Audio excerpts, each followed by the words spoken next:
Good morning, everyone. My name is Candace Witt, and I'm a prayer practitioner with Light on the Mountains. And it's so wonderful to see all of you today and all of you on live stream. It's wonderful to be back and to be connected with all of you. Let's just go within right now. I recognize the presence of that divine source right here, right now, at the center of my being, at the center of each one of you, in this space connecting us all to each other. I recognize that each one of us is a spiritual being in this wonderful place, allowing us to connect with each other and seeing each other as who we really are. And I give thanks for this. I give thanks for Reverend John and his message. I give thanks for RL and Max and their wonderful music, and each one of you, because you are what make this place what it is. As together we say, and so it is.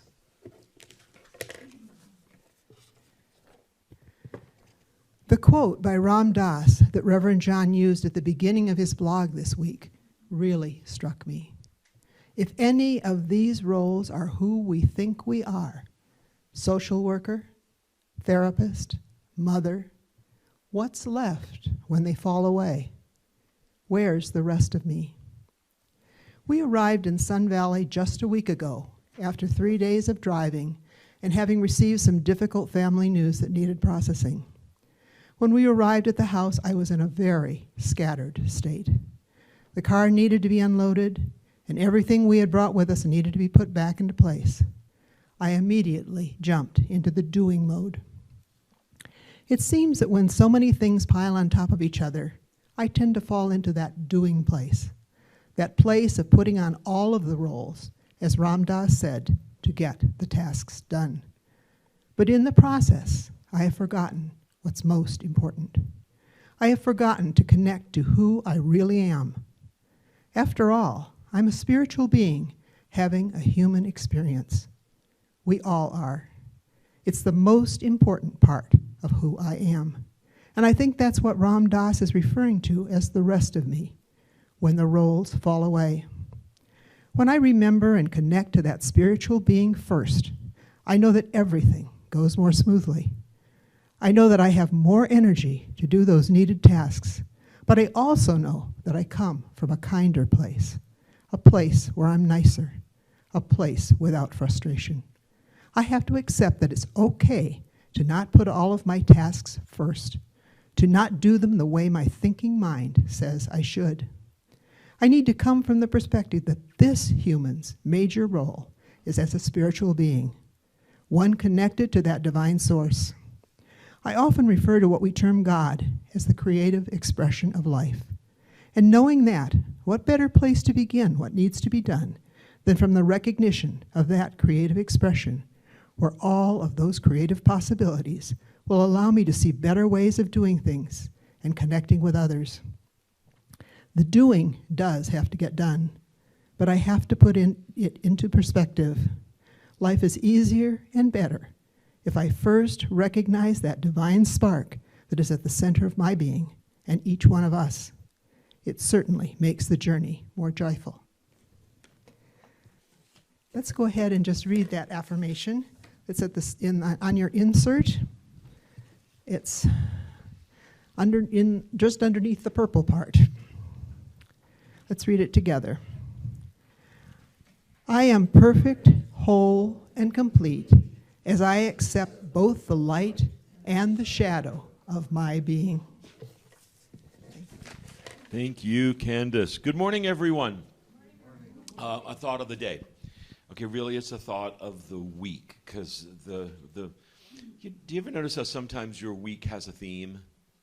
You know, you start to go, wait, there must be something I'm supposed to be paying attention to here, because it keeps showing up in like a million different ways.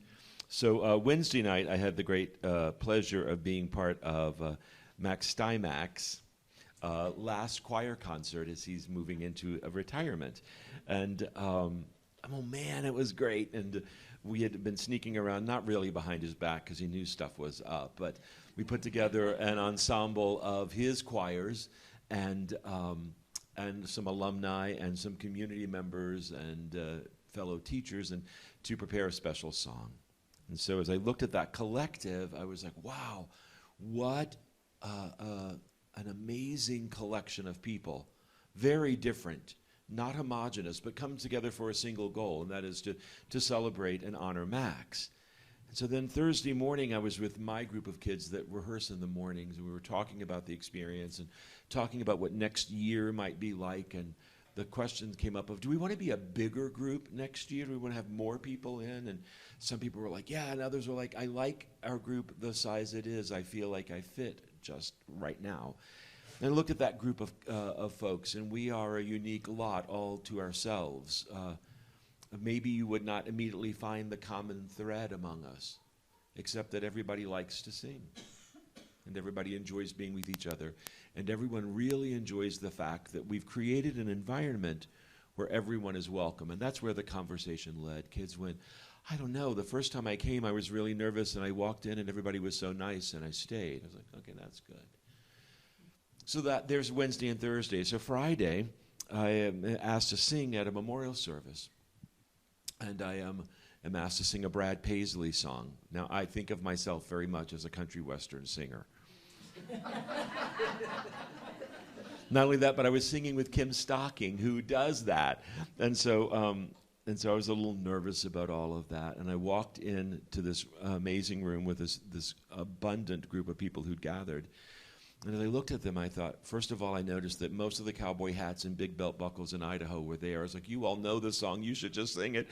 But then I started to look again, and I started to notice the beautiful diversity of this collective of people who'd come together to honor Dusty. And there were workers, and there were business owners, and there were some of the most affluent people in the valley, and some of the people who scrape every week to make life happen.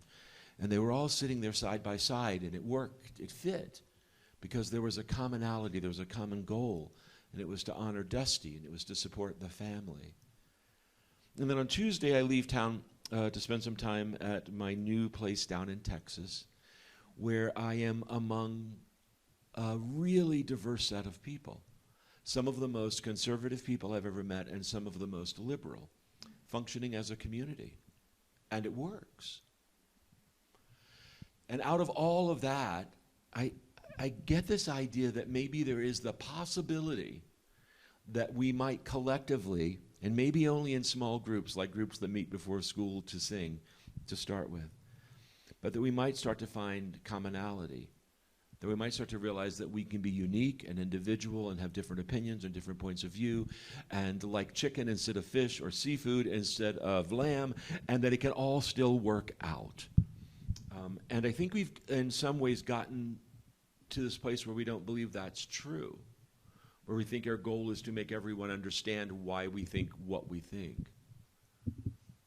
And I guess what I've come to sit with is that, yes, I think I still have things to share, and you know me, I'm not going to probably be quiet a whole bunch. But sometimes I think I just need to be still, be quiet, and listen more. And look for the commonality. It might be harder to find sometimes. Morning. Thank you, RL. Thank you, Max. Good morning, everybody. Good morning, everybody at home. And wishing you, how do you wish someone well for Memorial Day? It doesn't sound right to say Happy Memorial Day to really think of what it is. Have a meaningful Memorial Day. People get Veterans Day, Memorial Day mixed up a little bit. Memorial Day, we are honoring people who gave the gift of their lives for our country.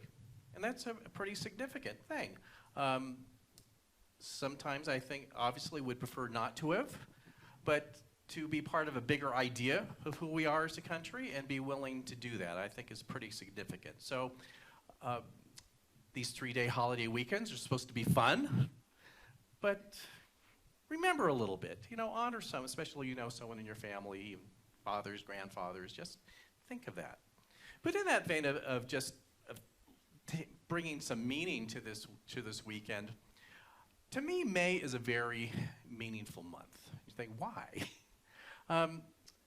To me, as we are, anticipating summer, to me, May is a time for possibilities. That we've come out of winter, and God knows we had a winter this In fact, people at home who live in other states, they kept seeing out our window, says, will the snow never leave? And I said, I don't think so.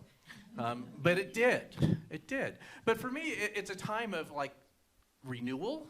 It's a time to anticipate what amazing things can happen. But it's also a time where we can already overschedule ourselves on summer.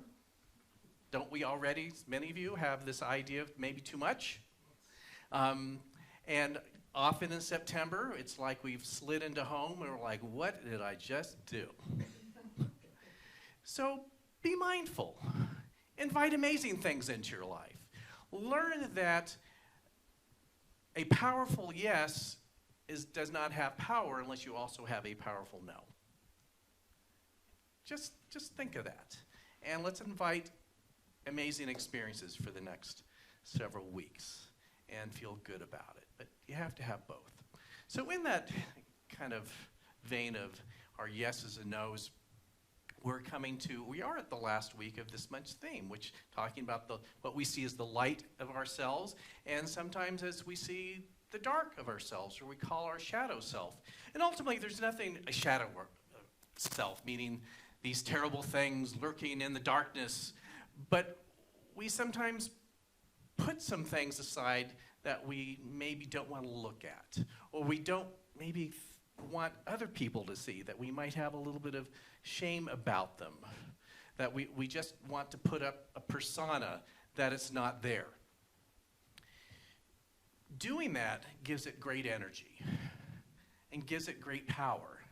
You never think like, whatever you do, don't think of a pink elephant. You'll think of a pink elephant for the next 2 days. So these things that we make in our minds of something that is negative or terrible or something that I feel badly about myself, that this month has been about bringing light to it and not getting rid of it, but integrating it. And one thing that I've been working with these last couple of weeks with a study group I've been in, when we have these odd ideas about ourselves, to ask ourselves, so what persona have I created for myself?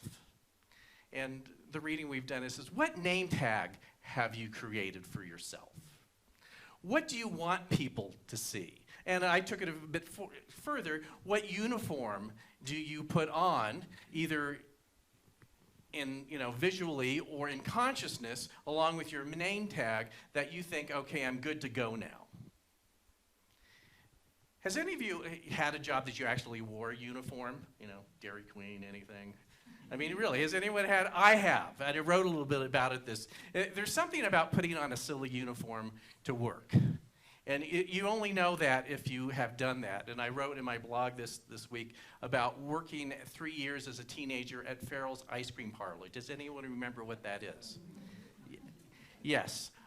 So they kind of referred to their employees just like Disney does, not as employees, as kind of cast members. And so you were to take, first of all, this silly outfit you had. It was supposed to be like an 1890s sort of theme. The men had a vest, a little tie, and of course the styrofoam straw hats really set off the outfit. Yeah, because everyone knew that, no idea that they were styrofoam. That everyone thought that they were truly straw hats. And the whole point of this place is that it's supposed to be this lively, noisy thing. And it was so not who I am, really, but you had to take on this persona. And there'd be certain things on the menu that I would first get the busboy with the drum, and he'd beat the drum and announce, now the world's biggest sandwich is coming out of the kitchen.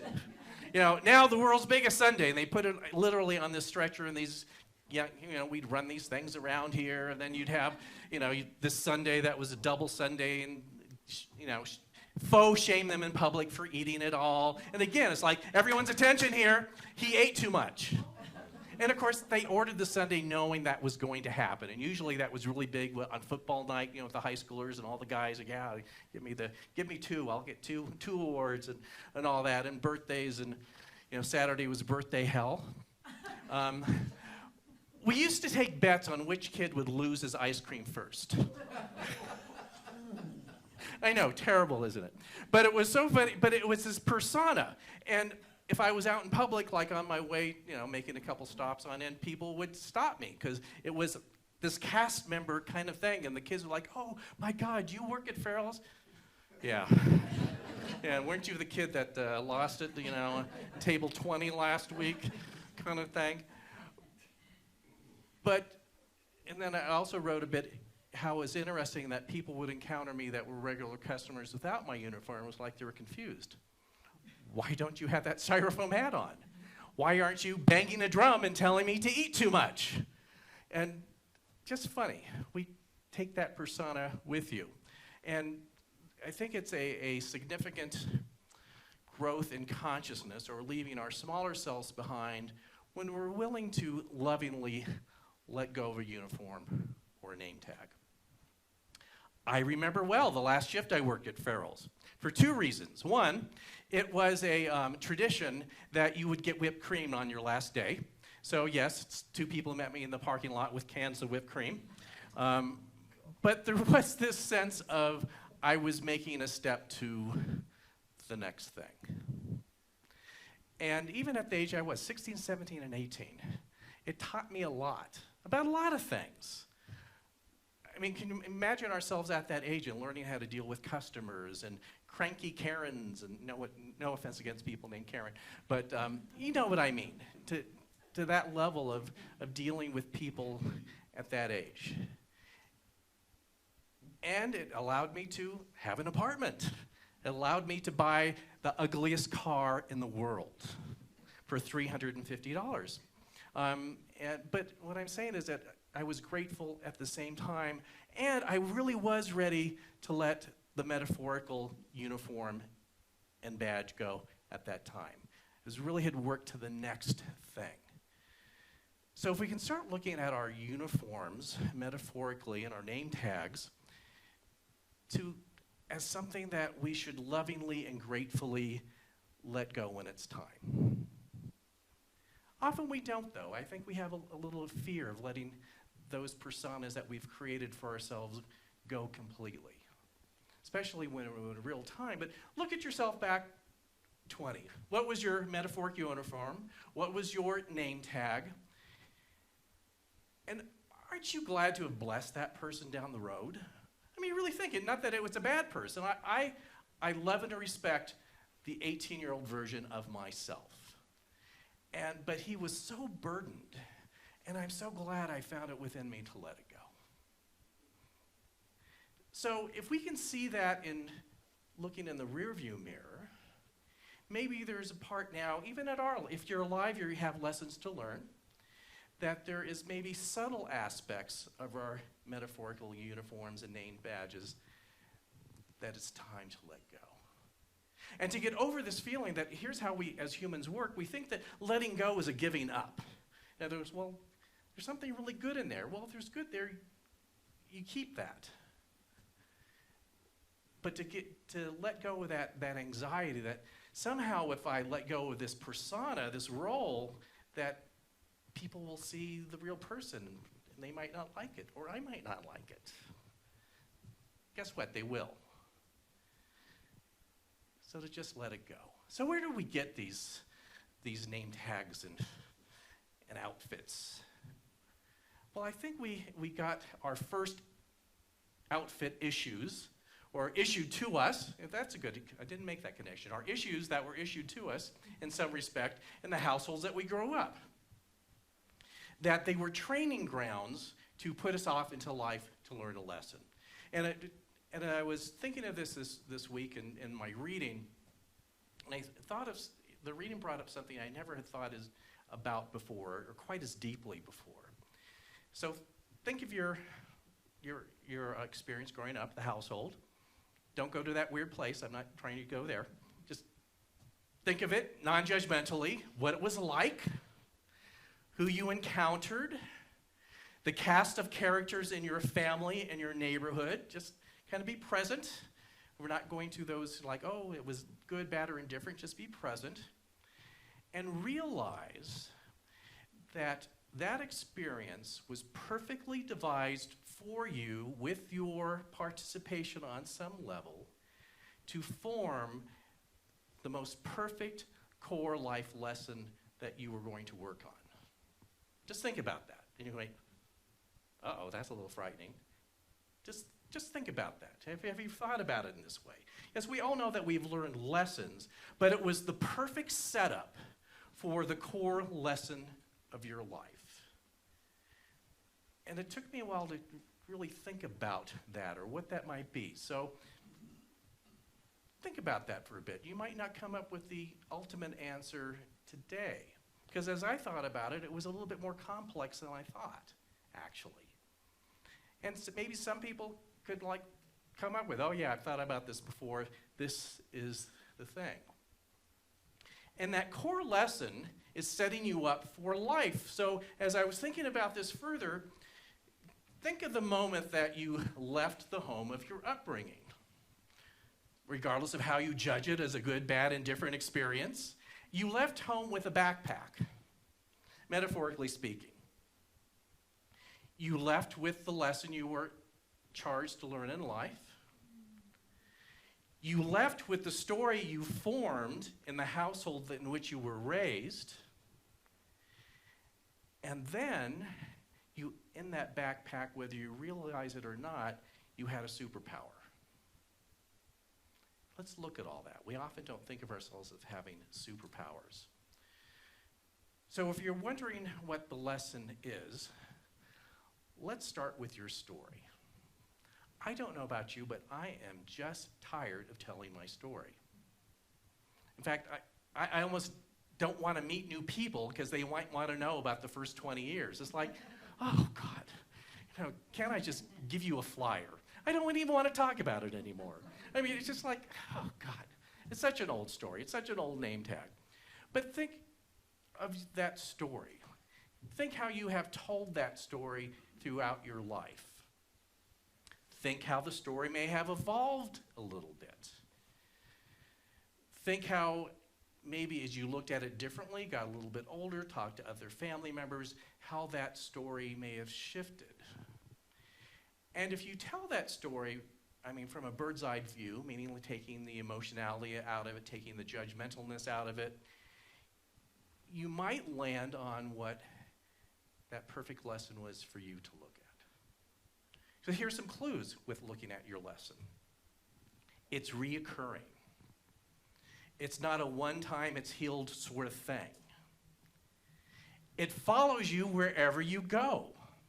And as you make progress in it, you get the opportunity to go deeper in it. That whole analogy of an onion skin. You keep going deeper with it. That as long as you are alive, you are working on that particular lesson in some way. You just work through it and deeper in it. I don't know if we ever truly graduate from it. It's your theme. So think about that a little bit. And then the superpower is something that is just amazingly within you that allows you, it's kind of like the antidote.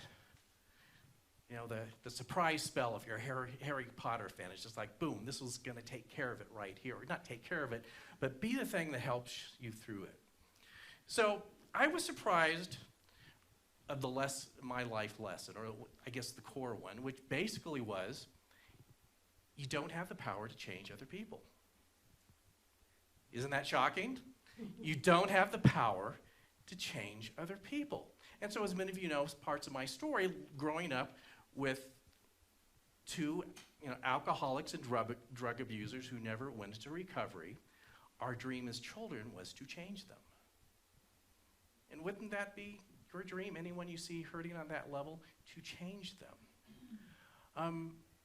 And of course, as a child, it's interesting how you react to your family. And of course, I don't know about my brothers and sisters, I just assumed if I could just really be a good boy, it would make it easier for them to change.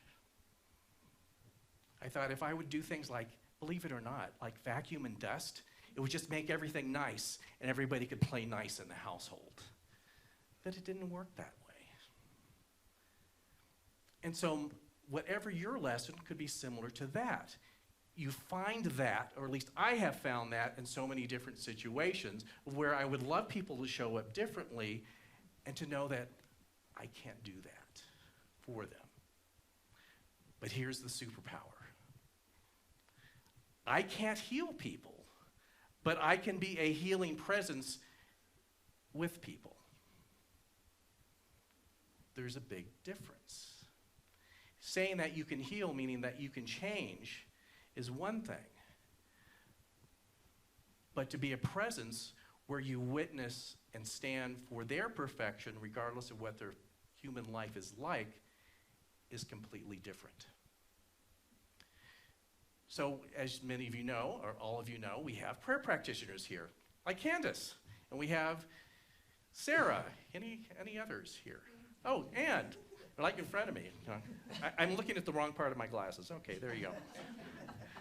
And so this is a quiz, and I'm not going to put you guys on a spot.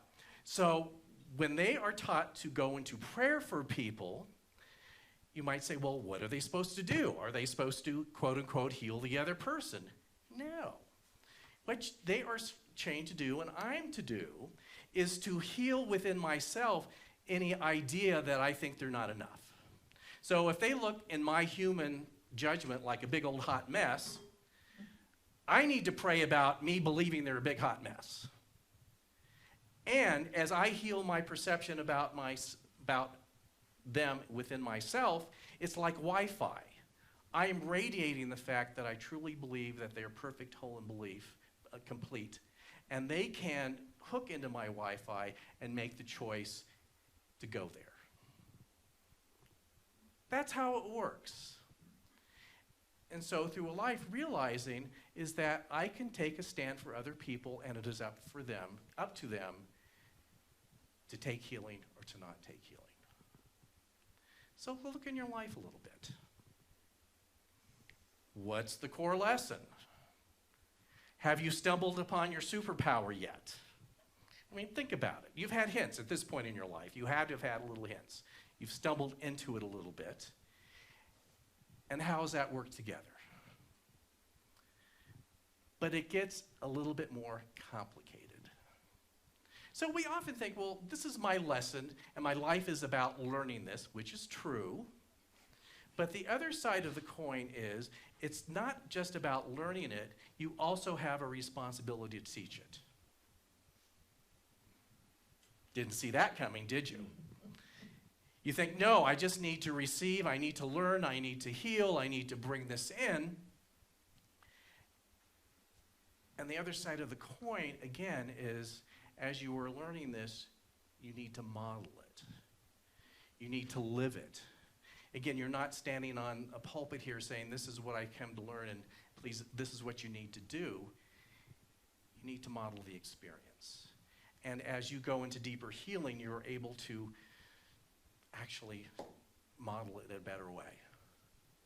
And so if you ever come to a point that you think, well, gosh, I'm on this spiritual path and I seem to be learning a lot. Don't think I'm learning as much anymore. I've had people say, I've been to so many workshops, I'm done. I don't need to do anything anymore. In fact, someone years ago said, I've just come here for a long time, and I'm just not getting as spiritually fed as I used to. I said, well, maybe it's your turn to do the feeding. Think of that. So, like I said, it's all reciprocal. So if you have received to your fill and you're wondering why you can't get any more, at least it seems like that, maybe it's time to share what you've been filling up on.